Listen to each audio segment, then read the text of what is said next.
Okay, welcome to our 8th episode of Legacy Den. This is your host, Rob, with our not-so-healthy host, Mason. How you doing, Mason? I'm doing all right, Rob, but my voice is a little hoarse. I caught the flu over the weekend, or some variant of it, and spent the entire Saturday driving the porcelain bus. Great. Well, I have enough energy for both of us combined, so let's get started. You psyched about these spoilers? I'm psyched about Modern Horizon spoilers. There's a few cards that I like for Legacy, so let's just get right into it and talk about them. All right. After I introduce Premium Malts. Can't go wrong. All right, let's go. Premium Malts, totally. You should sponsor us. Seriously, Please sponsor us. I will drink beer the entire time. He'll drink all of your beer. He'll drink it all on camera. Now I'm really ready to talk about Magic cards. Hell Great. Yeah. So, the first card we're going to talk about is the big one, Urza Lord High Artificer. So this card is bonkers. So it's 2 blue mana, 2 colorless for a 1/4. When it enters the battlefield, create a 0/0 colorless construct artifact creature token with. It gets 1/1 for each artifact you control, which is the same as Karn's from Dominaria. You can tap an untapped artifact you control and add blue. And then he has 5 mana, shuffle your deck, exile the top card until end of turn. You may play that card without paying its mana cost. Not cast, play. So that means you can use it for lands too. So why is this bonkers? Well, if you're playing a deck with a lot of artifacts that just kind of have like a standard ability like Chalice of the Void or Trinisphere, then Urza becomes like Tolarian Academy. Like he pretty much, oh yeah, each of your artifacts gives me a blue. It's ridiculous. Being able to like tap Chalices, tap Trinispheres, tap Thorns, just whatever for mana, and you're still keeping your opponent low on mana, you'll just blow them out of the water. And then any extra mana you have anyways, you can just go to Urza. It doesn't even have to be sorcery speed. It just says you can play it without paying its mana cost until end of turn. So if you think you might hit an instant, great.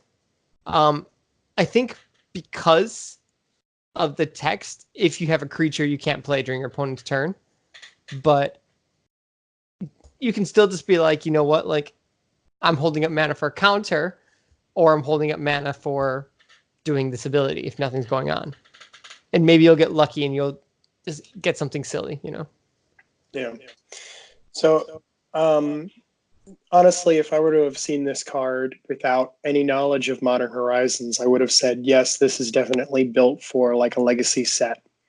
I think the power level is just so utterly off the scale that like it's a combo engine that you pretty much just need a couple of things to put together, and you have yourself a Go Infinite deck. Yep. It goes really well with equipment and stuff too, because equipment don't tap to equip. So what you can do is you can tap a Jite in one land to equip it to something. You know, you can equip it to Urza himself.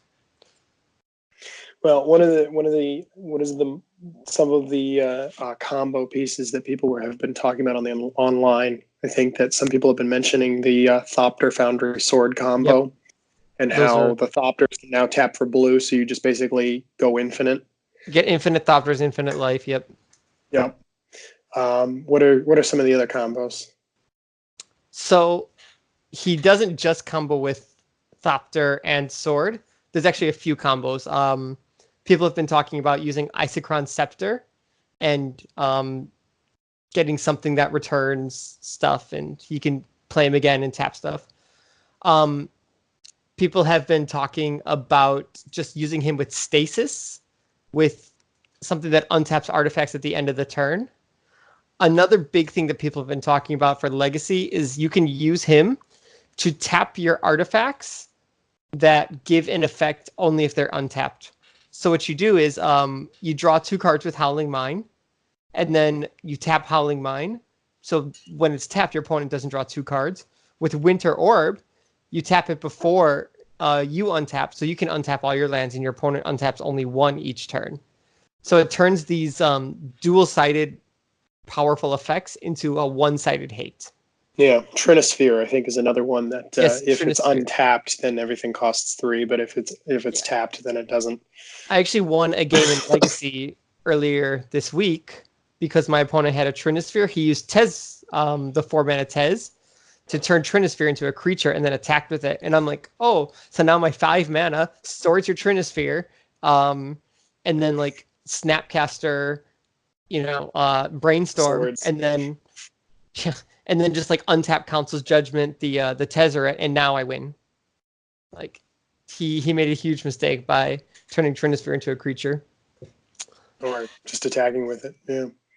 Yeah, or even just attacking with it.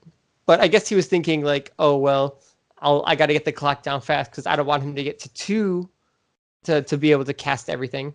And I guess if it gets to a point when he's at when I get to 6 mana and I can cast 2 things a turn, and he's sitting there just doing nothing, then like I'm still gonna win. So I guess he thought YOLO.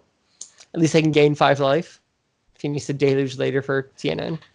Well, a lot of that old templating was sort of like in the same vein as Enchant World and all that other stuff. Like it was a universal artifact, and therefore they put the clause on it of if it's tapped, it doesn't have the effect, and all that did was just confuse players. So they stopped that.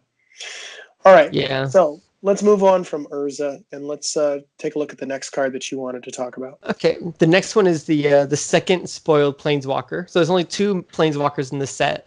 This one is called Wrenn and Six. It's one red. Am I the only one who ever thinks of Ren and Stimpy?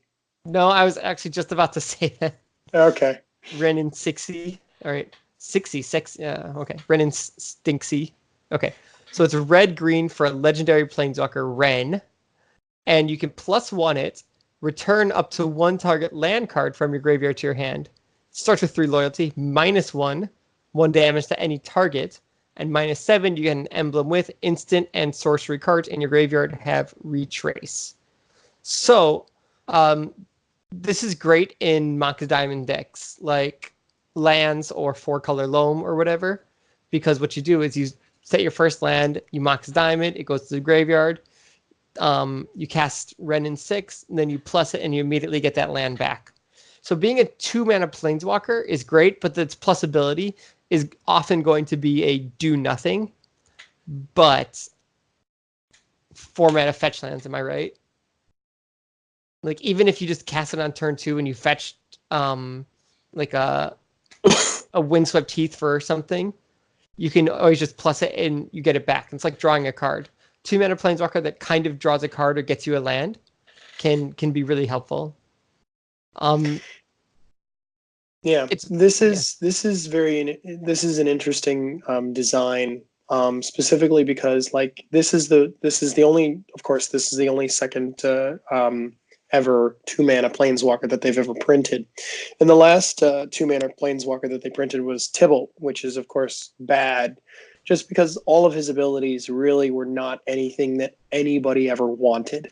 Yeah, the problem with Tibalt was it was random. And people were thinking, oh, well, like you draw and you discard, red doesn't care. It's like, no, every deck cares if you're discarding at random. It was bad. Well, yeah, they powered down all of his abilities, and theoretically they could work out for you, but more often than not, they did not. And that, on coin flips and stuff like that, you don't win games on coin flips. You win games on making your deck coherent and with a purpose in mind. Yeah. This card has a very specific purpose, and it is a very much a build around card, which I find to be very interesting. It's definitely not something that everybody is going to want to run in every deck, which kind of is okay. That makes it balanced. Like, yes, it's a very cheap card, but on the other hand, it's not something that everybody wants. When you drop a Planeswalker, you don't necessarily want to just return lands to your hand. You might want to protect it. But if the rest of your deck is already protecting it, and this Planeswalker is doing something else that you really want done anyway, then it's definitely a good card to be using. And the great part about cards like this is sometimes that can be a buffer for damage. Sometimes you can plus it, get it to 4, get a land back. realized it's not really going to do anything else, and my opponent has a True Name Nemesis.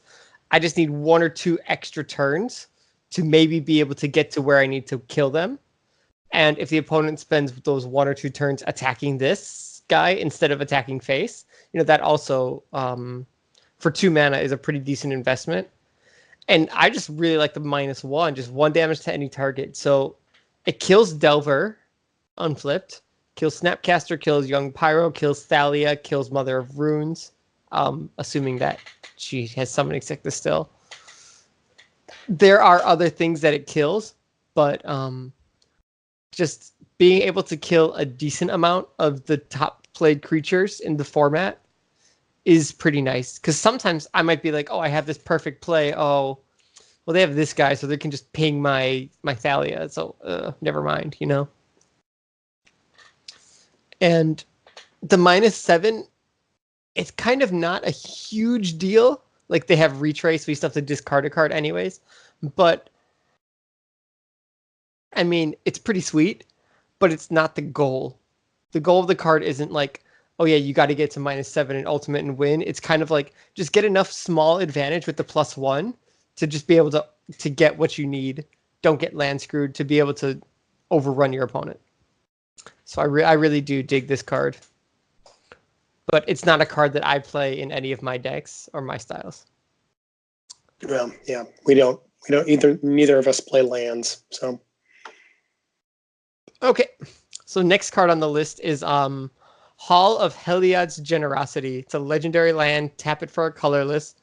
1 colorless mana and 1 white mana. You tap it, put target enchantment card from your graveyard on top of your library. So this is the 3rd card in the Volrash Stronghold set cycle. So there's Volrash Stronghold, which is for creatures. There's Academy Ruins, which is for artifacts. And that card is also pretty cool. Academy Ruins, which is Tolarian Academies just after it's been destroyed. There's one more, though. Uh-oh. There's one more in the cycle, and it's an Onslaught. And I'm looking at it right now. Is it black? Yes, no, it is. That's what is it? What does it do? Unholy Grotto is black tap, put target zombie card from your graveyard on top of your library. Forgot about the zombie one. Well, shit. You're screwing up, man. Anyway, keep going. Yep. So this is pretty great. I play Enchantress. This 100% goes into Enchantress. So some enchantment cards that, if I was an Enchantress, that I want to get back in my library would be something like Solitary Confinement. So maybe I'll skip my... So what Solitary Confinement is you skip your draw step. During your upkeep, you have to discard a card or you sacrifice it.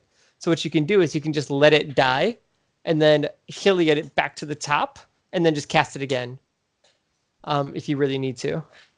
And then you get all those beautiful draw triggers. Excuse me. Elephant Grass too. Sometimes Elephant Grass just gets to be too much mana to pay for. You're like, I don't want to pay 3 mana this turn for Elephant Grass. So you let it die, and then again you can Heliod it back to the top if you need to. How many of these are you thinking about playing in the deck? Just one? Oh, just one, yeah. Just one. It's the kind of card that, because it's colorless mana, it will definitely hurt my opening hands. Because keep in mind, I'm also running 4 Sanctums. So it gives me 5 lands that are bad turn 1. And I need a forest turn 1 to be able to Wild Growth or to Utopian Sprawl or whatever. Sure. But the fact that I can Enchantress is really weak to discard and counters. So if they just keep countering Enchantress's presence and I just keep putting it back on and keep playing it, eventually it'll probably stick. And enchantments are a lot more difficult to get rid of than creatures or artifacts because there's just a lot less hate in 75 card decks and Legacy and stuff. Nobody's running Tranquility, Destroy All Enchantments, right? Just because there's not that many enchantments. Some decks run like... I play Serenity in my Dredge deck, so watch out. Serenity is good. And people play Ugin, and people play things like Pernicious Deed. I get that. Yeah, I was going to bring up Pernicious Deed. Yeah, bringing Deed back. Yeah, or engineered explosives. They play things that destroy everything, no matter what the type is.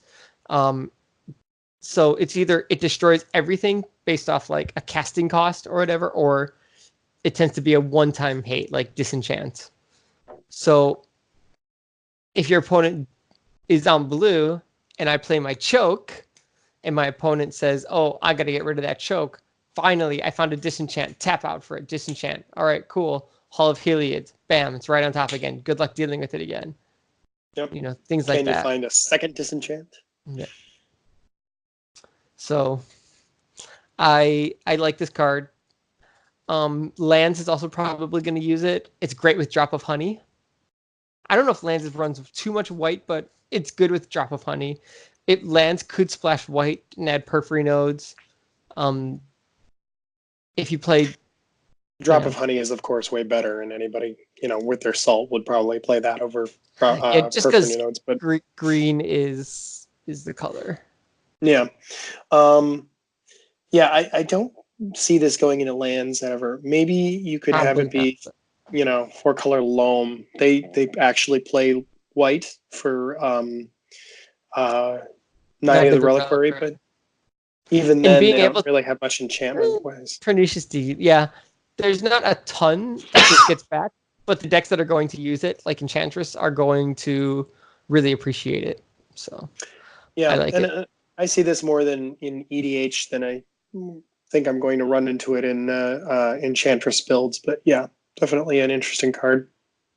Yep. And sometimes, like, my Rest in Peace is my win con, and they destroy Rest in Peace. Well, the Abrupt Decay gets exiled, but the Rest in Peace does not. So what happens is Rest in Peace is in my graveyard. I can put it back on top. Just constantly have my Rest in Peace. Constantly have my opponent unable to do graveyard stuff. I wonder if this is the kind of card that you want to run in like Helm of Obedience. Yeah. Plus Rest in Peace, and then they also have what is it? Protection Field, or what is it? Energy Field. Yeah. Energy Field. That's right. Yeah. Yeah, there's like Scroll Rack land tax decks do run like the Rest in Peace, Helm, Energy Field combinations. Yeah. And the thing is, because it's Rest in Peace is actually like a nombo with this card, unless what you want to do is use it for Rest in Peace. But either way, though, it still produces colorless, and it will definitely shine at some points. So I like it. Yeah. Okay, our fourth card on the list. Weather the Storm. Yeah. There's no storms that are going to be weathered here. The only storm that's going to be weathered is... Wait, is Weather the Storm that green card? Yeah. It's so stupid. I love it. Yeah. Is that the gain 3 life? Yeah. Gain 3 life storm. I'm looking at the art right now and stumbled on it, and it's just a guy who's just chilling and with lightning coming around him and stuff. Yeah. I mean... We're not going to talk about that card. That's just... People are like, "Oh, well, they'll tendrils you and you do that in response." And I'm like, have you ever played against a storm deck that uses tendrils that doesn't discard everything that they need? Always? Like, yeah. Or they're just like, "Oh, well, you're going to do that." About the best you could hope for there is just wait until they if they half combo off and get up to like 6 or 7 storm, and then they go to discard you, and then you hit Weather the Storm, and then you have so much life that they just can't do anything. They have to loop a couple of times in order to make sure they get enough. If Storm was around more and I'm on Enchantress and I'm running Leyline of Sanctity, which probably already wins me the game there. I don't even know what it's like. If I have the thing that already wins me the game, this will win me the game more. It's never mind. Yeah. We're not talking about that. Okay. Next card we're going to talk about is Prismatic Vista, which is a land. It's a land. You can tap it, pay 1 life, sacrifice it, search your library for a basic land card, put it onto the battlefield untapped, then shuffle your library. I love it. This card's fantastic. I love it. I don't like its buy now price of $26 on TCG, but yeah. Yeah, I don't like that. I like that it's rare and not. I wish it was an uncommon, but I do like that it's not a mythic. I think it's it great. would make the draft format pretty bad if this was an uncommon, but I think it'd be all right because uncommons you get one every once in a while, and having one land that you like can search for to pay one land, I think it's all right. And a lot of times it's going to be I don't want to say a poor man's Evolving Wilds, but like a rich man's Evolving Wilds. Yeah. well, the rich people get everything anyway. Yeah. But again, they got to sell boosters, and this is going to be one of the cards that people will be happy to get in a booster. Yep. So which decks do you see it? I want to try it in my Stoneblade deck because Yeah. I run back to basics, and I have right now in my current build I have 6 islands and 3 plains, and I have an Arid Mesa in that deck, and How many? 1 Arid Mesa, 1 Okay. Arid Mason, and I can't be Arid from time to time. and then the rest of my my fetch lands are all blue lands like Delta and Flooded Strand. So of course it's going to be 4 Flooded Strand, but I want to try 1 copy of this card because if I'm using Arid Mesa to get a plains, I probably just want a basic more than I want to be able to get like exactly plains or tundra. I'd rather be able to choose between island and plains and not be able to get tundra. Is generally the choice because I already have 4 Flooded Strands. If I could do 8 Flooded Strands, that's obviously the choice. I can't. And generally, I do want a basic island, but I do run 2 Council's Judgments main. I run 2 Supreme Verdicts in the sideboard. I run Gideon. So I do run a lot of double white cards. And sometimes you just need the planes to not... You just need to be able to know, like, this isn't going to get wastelanded. Yeah. I see this as being good in miracles as well, for the exact same reasons that you've been listing, as well. They almost always want to fetch up some basics early. However, I don't see this replacing the Arid Mesa in 3-color miracles lists. So any of the miracles lists that run the red, Arid Mesa can get you a volcanic island, which definitely is sometimes what you want. I agree in 3-color decks that this isn't what you need. Yeah. Even with the glut of basics that they have in those miracles lists, I have a hard time thinking that they're going to be running this over an Arid Mesa. They, however, may run it over, I don't know, like one of the random blue fetches that they have extras of. If it's 2-color miracle, definitely. Yeah, if it's 2-color miracles, then we'll see this at least. I'm thinking it's going to be like a 2 of, not really a 4 of. Like, yeah, I agree. Because there's going to be times in which you want your duel, and this is not going to get your duel, and you're just going to be like, crap, I need the other color. If you're a 2-color deck, this is strictly worse than your fetch. So in my blue-white Stoneblade deck, this is a strictly worse Flooded Strand. Because the only basics I have, Flooded Strand can get both, and it can get Tundra. Yeah. But it's not a strictly worse for any of the other fetches.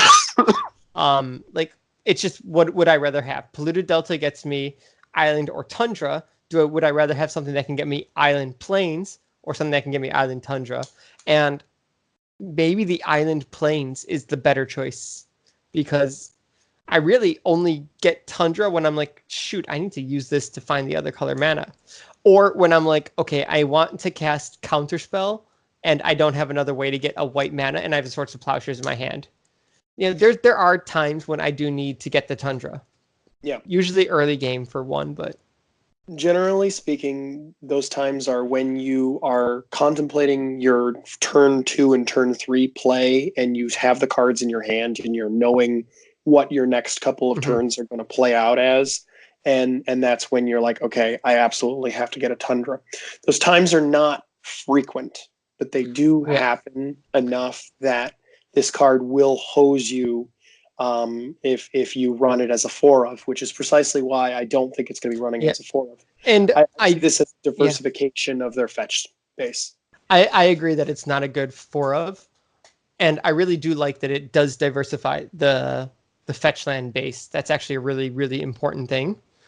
And I just like that sometimes I play and I only have like 2 or 3 lands, and I'm like, I really need these lands. I cannot have them be wastelanded, but I only have blue fetches.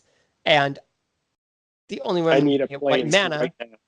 Yeah, I need, because it's like I have an island, and I have 2 islands and a polluted delta in my hand, and I need to get this plains for Swords to Plowshares, but they're gonna wasteland. They have a wasteland sitting there already, and it's like if I use it once, then I can't play True Name Nemesis, and I can't play Vendilion Clique, then I can't play all these other 3 mana spells like Narset or whatever. So it's nice to just have the safety, the comfort of being like, okay, well, it gets me a basic no matter what, which means that they're not going to wasteland it. I really do like it. I think it's a fantastic design because it's a way, it's super fair. It's fetch land power where it gets you a basic without being overpowered like some of the fetches are, which gets you like pretty much any color. Most fetches can kind of get you whatever single color you need. Like, to be honest, like if I'm running Taiga, or if I'm running Wooded Foothills, which is red-green, and I want to get white mana, oh, okay, I can get a Plateau or a Savannah in my deck, whatever. So this also kind of gets you whatever color you need, but without being like, oh, it gets you 2 colors at once. It gets you duels. Yeah. The fetch lands, the original fetch lands, have always been a double-edged sword, simply because they give you the ability to find so many different colors of mana on your turn 1 when you need it. Mm-hmm. However, it's the drawback of that is that you are going to get hit with a wasteland if it's not the right fetch. Right. This, of course, gets around that by giving you access to any basic, and if there is a deck that runs 5 different colors of basics, we'll definitely see it rear its ugly head with the printing of this card. However, I kind of have a hard time seeing that happening, and yeah, I think it's going to be in a couple of copies in various different decks, but I don't think it's going to be an automatic 4 of in any deck. 1 to 2 color decks, I think, will run it.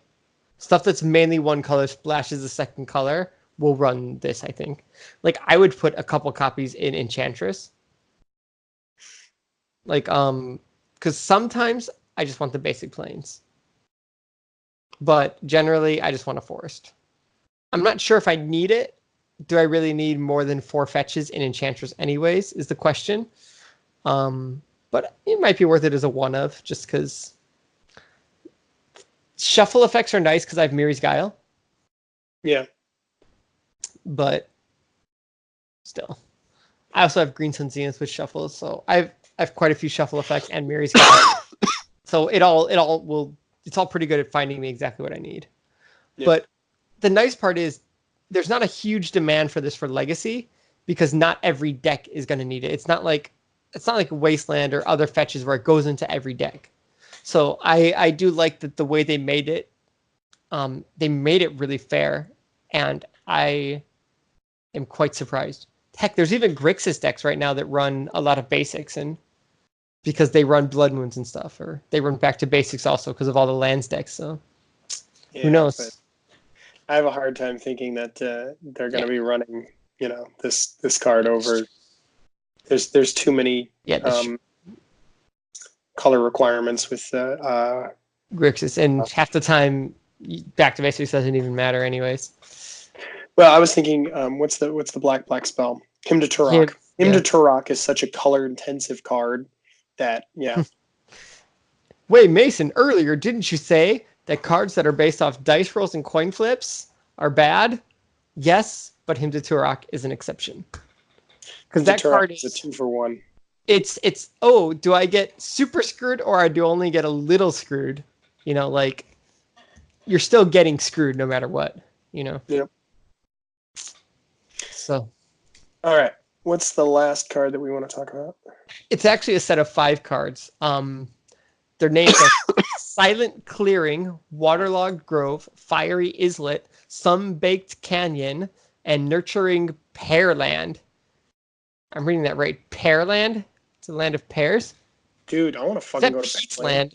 Peatland. That's a T. Peatland. All right. I didn't think of Pearland to look. Dude, it's Pearland now. All right. It's the Pearland. It's done. We're Pearlanding up. So what they are their Horizon Canopy, which is tap, pay a life, add 1 of 2 colors. And it also has a second ability of 1 mana, tap, sacrifice it to draw a card. So these are great. They're enemy colors. So there's white black, green blue, blue red, red white, and black green. And 1 mana to take damage kind of sucks, but in a deck like Burn, do you really care? You're just going to burn your opponent out faster. And I've actually played against a bunch of Burn opponents in Legacy, and the reason I won is because they're like, I got lands 2 turns in a row, and that was just enough for me to not be able to close out the game. It's like I'm sitting there at 5 life, and they're like, "Oh, please give me like Price of Progress, Fire Blast, or something," and I'm just like, "Please don't." And it's like, "Oh, I got a land." This can definitely take care of that problem, because really, Burn only needs a couple of lands, right? And they don't really care about their own life total because they're going to kill you faster. And if they don't kill you faster anyways, the 1 life usually doesn't make a huge difference. Usually it's like, oh, you got a Batter Skull and I'm at 20 life, but you're now at 11 after attacking and I don't have a way to kill it. Okay, yeah, I just scoop. You know, maybe they could have sacrificed a land, drawn a card, and found the Smash the Smithereens before I was able to return it to my hand or something. Well, the only thing that cares about what type of land they use, they of course use fetch lands to thin out their deck a little bit, just because it makes for better draws late game. And of course, Fire Blast wants you to sacrifice mountains. So that's true. I don't know like how many of these cards they're going to be running. I could see them running like a handful of them just to kind of, allow them to scoot by late game. But I also think that there's going to be like a density of them that they just cannot cross because Fire Blast just becomes unplayable. I mean, and I think even lands could run a copy of one of them or something. If they need red mana or green mana, whatever, they can run. I mean, they could have run Horizon Canopy anyways. But I think that even Blue-Red Delver, I guess they do need days. But even just like a one of, just sometimes you just get too many lands with Blue-Red Delver, and that kills you, right? Sometimes you're just like, what do I do with these lands? Yeah, you can brainstorm them away, but it's also nice to just be able to do this. Again, I'm not sure exactly how much we're going to see them in Legacy, but I think the fact that there's a bunch of colors of these, it gives a lot more potential to the game. I think we're going to see these a lot more in modern decks, maybe. Yeah, probably more in modern because it's a little different. They run more lands in Modern than Legacy. They don't have Ponder. They don't have Brainstorm. They don't have Preordain. They're not as dependent on fetch lands, which is of course the key here because none of these lands are basic. They don't have basic types on them. Yeah, that's true. Pretty much every single deck that I run in Legacy, of course, runs fetch lands. They tend not to sit there with non-fetches. And if I think about Modern, the type of deck that would run these and Modern are spirits because I have Aether Vial, I only get a certain amount of lands. And the decks that I think like, they should run Horizon Canopy already, like they already have their color. Like Death and Taxes could already run Horizon Canopy. They don't need one of these ones. Like they're an Aether Vial deck. I guess Merfolk could run one of these if they wanted to. Something about how Merfolk actually kind of likes not having islands because of things like choke. So this could also provide a decent alternative. And again, Merfolk's a deck where I just want to beat your face as fast as possible. But again, how often do you see Legacy Merfolk, right? Yeah. I was trying to think of like what decks are really screwed by choke, and I guess Miracles, but Miracles would not be playing these lands. They have enough card draw as is. They don't need to worry about it. Yeah, and again, Miracles needs to find the colors, and they don't like paying life. So decks that pay life for things are decks that, first off, you want to pay life for. I think if there's a blue-black one, then the Death Shadow deck would be like, yeah, give me 4. Give me 4 of those right now. And I wouldn't be surprised if Modern Death Shadows uses these. Either way, I think the concept is very, very cool, and I'll be interested to see if there's any decks that do run these. I can't say for sure, but I just like the cards because lands are versatile. Everyone loves lands, you know. Yep. Looking at some of these reprints and stuff like that, like I'm glad to see that Crypt Rats is in here. And there's actually a decent amount of cool reprints. None of the ones that I was really gunning for personally. I didn't get Counterspell. I didn't get Containment Priest. I wasn't expecting Force of Will. I was praying they didn't add Force of Will, but I love Force of Negation. Baleful Strix, I like what they did with the Snow Guy to kind of add their own Baleful Strix without making it as stupid as Baleful Strix. Eldamri's Call is neat. Kess is pretty cool. I liked her in Legacy, but she always just wasn't good enough, you know? Yeah, you were one of the guys who was really trying to make her work in the Grixis control lists. She just made my deck worse. She really did. Yeah. I'm actually a big fan of the Force of Despair, and maybe we can just talk about this one real quick before we finish things up. The Force of Despair, I'll read it off. It's 2 black and a colorless, instant. If it's not your turn, you may exile a black card from your hand rather than pay its mana cost. Destroy all creatures that entered the battlefield this turn. All creatures that entered the battlefield this turn. So, why do you like this card, Mason? I like it because it's a wrath that kills anything at a certain point in the game that you want to play. I like it because it's hard castable. And I think it's very versatile. I think it nails True Name Nemesis. If you have a Miracles opponent that just, shits out a whole bunch of monk tokens with their Monastery Mentor or something like that, like this is something that you can hold up your Force of Will, hold up your Flusterstorm or whatever, and just Force of Despair, either pitching a card or hard casting it. And if they try and counter it back, you just Flusterstorm and blow them the hell out. And suddenly they've wasted an entire turn cantripping in order to make a whole bunch of monks. And or a lot of times what they'll do is they'll play Mentor, and then that turn they'll ponder, and they're holding up like a Force of Will.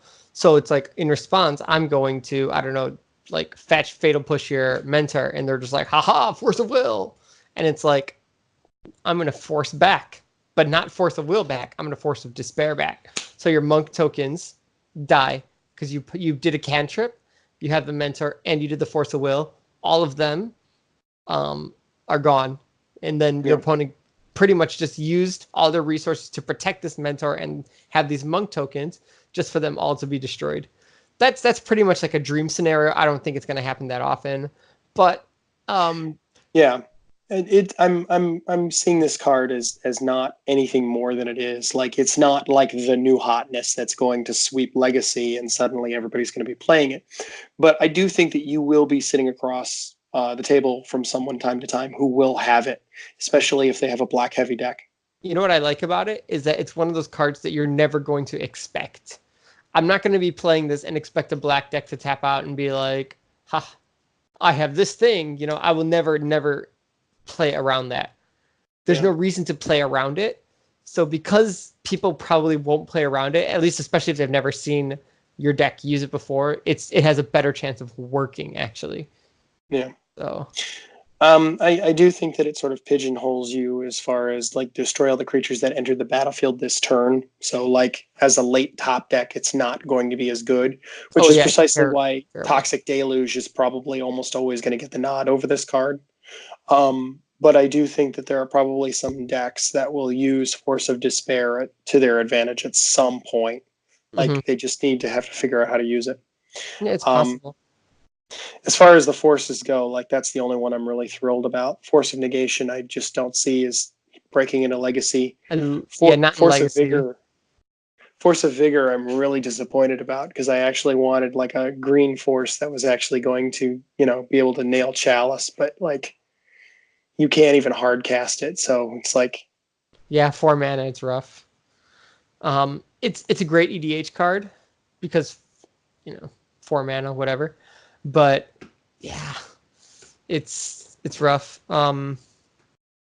I like the Force of If Virtue. Force of Vigor was like 1 green, you might. I don't know. Even then, but then that's like it's too good at that point then, because to destroy up to 2 artifacts and/or enchantments for 1 green anyways with the other ability, it's like it's kind of like a no-win situation because it's too good like that, but as it is, it's not good enough. And I kind of like that they err on the side of not good enough, to be honest. I'd rather they have lots of cards that are just, oh, this isn't good enough, than have too many cards that are like, oh, this is too good. Kind of like what we saw with War of the Spark, where there's too many cards that are just like, that's too good. Like if Teferi and Narset were 4 mana each, everything would be way different. Everything. So. Yeah. All right. So that's our talk about some of the spoilers from Modern Horizons that we like in Legacy. And oh man, I had no idea Unearth was in this set now. Oh yeah. Unearth is legit. Actually, that makes me happy because I've got like 20 copies sitting in a box somewhere. Yeah. There's a lot of cool cards in the set. Just I don't think that many of them are going to be good enough for Legacy. But for Modern, some of them might be fine. But there's plenty of places that are going to talk about the modern uses of these cards. Yep. And I'm not seeing much for Vintage except maybe Urza. Well, big blue guys are almost always broken in Vintage. Yeah, because it's really easy to get turn 1 Urza. Lotus, Lotus, Mox, Urza. Suddenly my Mox can now tap for blue also, which is... Anyways. So, that's all we got for today. Thanks for watching. Shout outs to Clinton. Tell us what you thought about what we thought in the comments. Go down there and post in the comment. comments below. Subscribe to our Patreon. It's only $25 a day. What should we have talked about? Did we get anything wrong? We read every comment. So far, there's been 0 comments in any of our videos, and that's all right. I know at least one person watches these and enjoys them, so that's good enough for me. Oh, who is it? Clinton. So shout out to Clinton for being our best. Shout out to Clinton. All right. Take care. Sayonara, Mason. Sayonara, Rob.